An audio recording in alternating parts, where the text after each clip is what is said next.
ఈరోజు నేను చక్కగా చపాతీ చేద్దాం అనుకున్నాను పుల్కాలు, కానీ ఓపిక లేకుండే. కాబట్టి కొంచెం గోధుమ పిండి, కొంచెం వచ్చేసి శనగపిండి, కొంచెం జీలకర్ర, కొంచెం వాము వేసేసి ఇలా కలిపేసి అట్లు వేసుకొని తిన్నానమాట. మీకు నచ్చితే ఎప్పుడైనా చేయండి. ఒక్కోసారి ఓపిక ఉండదు కదా చేద్దామంటే, కాబట్టి ఓపిక లేనప్పుడు ఇలా చేసుకొని తింటే మెత్తగా బాగుంటాయి. పెద్దవాళ్ళకైతే ఇంకా బాగా నచ్చుతాయి అనుకుంటా, మెత్తగా ఉండడం వల్ల. చిన్నప్పుడు అమ్మవాళ్ళు స్వీట్ అట్లు చేసేవాళ్ళండి ఇలా గోధుమ పిండి కలిపి. కానీ నాకు స్వీట్ చిన్నప్పటి నుండి ఇష్టం ఉండదు, నేను ఎక్కువ కారం తింటాను. ఇంకా దీంట్లోకి నేను ఏం చేశానంటే ఇది బ్రోకోలీ కర్రీ అండ్ వంకాయ కర్రీ చేసుకున్నాను అనమాట. అలాగే మునగాకు పచ్చడి కూడా ఉంది. నేను మీకు ఎప్పుడు చెప్తూనే ఉంటాను, చిన్నప్పటి నుండి కూడా నాకు కర్రీస్ ఎక్కువ తింటాను, నేను కర్రీస్ క్వాంటిటీ ఎక్కువ తింటాను. నేను ఇంకా బౌల్లో వేసుకొని ఒట్టి కర్రీసే తింటూ ఉంటాను అనమాట.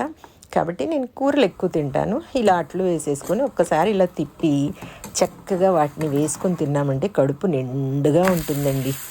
మీకు ఇష్టమైన కర్రీస్ ఏమైనా పెట్టుకోండి, లేదంటే పొడులు చల్లుకొనైనా తినచ్చు, లేదంటే ఊరికేనైనా తినచ్చు. దీంట్లో ఉల్లిపాయలు, పచ్చిమిర్చి, కొత్తిమీర, కరివేపాకు అన్నీ వేసి మీరు కలిపి పెట్టుకున్నారనుకోండి, మంచి అట్టు వేసుకున్నారనుకోండి, చక్కగా తినేయచ్చు. మీరు కావాలనుకుంటే ఎప్పుడైనా ట్రై చేసి చూడండి. నేనైతే ఇంకా కర్రీస్ ఎక్కువ తింటానని చెప్పాను కదా, ఇలా అన్ని కర్రీస్ వేసేసుకొని చక్కగా కలుపుకొని తినేసాను అనమాట. ఈ కీర గురించి చెప్తానండి. ఈ కీర మేము చిన్నప్పుడు పిల్లలు చిన్నగా ఉన్నప్పుడు మేము మధుర వెళ్ళినప్పుడు అక్కడ ఎక్కువ దొరికాయి అన్నమాట.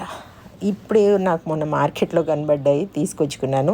ఈ కీరాని కూడా నేను కారంతో పాటు వేసుకొని తింటాను, ఉప్పు కారం చల్లుకుంటాను, లేదంటే ఇలా చట్నీస్ ఏమైనా పెట్టుకొని తింటూ ఉంటాను అనమాట. ఇవి చూస్తే అచ్చము ఏంటండి పొట్లకాయలాగా ఉంటాయి అన్నమాట. కానీ అవి పొట్లకాయలు కాదు. ఇంకా నేను మజ్జిగ చేసుకొని చక్కగా తాగేసాను అనమాట. కొంచెం పెరుగు మజ్జిగలా చేసేసుకొని ఉప్పు పుదీనా వేసుకొని తాగుతాను అనమాట. ఇంట్లో వాళ్ళకి కూడా ఇలాగే చేసిస్తాను, మా వాళ్ళందరికీ. నేను దాంతోనే తాగుతాను, కానీ వీడియో చేస్తున్నానని ఇలా గ్లాసులో పోసుకొని చూపిస్తున్నానండి, పోసి తాగడానికి ఏం లేదు. ఇలా చేసి కొంచెం మజ్జిగ రోజు తాగుతానని కాదు, ఎప్పుడో ఒకసారి తాగుతాను, కానీ అప్పుడప్పుడు తాగుతాను. ఇప్పుడు ఏంటంటే మీకు మజ్జిగది చూపిస్తున్నాను అంతే, అప్పుడప్పుడు తాగుతాను, డైలీ తాగను. ఇలా టిఫిన్ చేసేసి కొంచెం మజ్జిగ తాగి ఉన్నామంటే అబ్బా కడుపు నిండుగా హాయిగా ఉంటుందన్నమాట.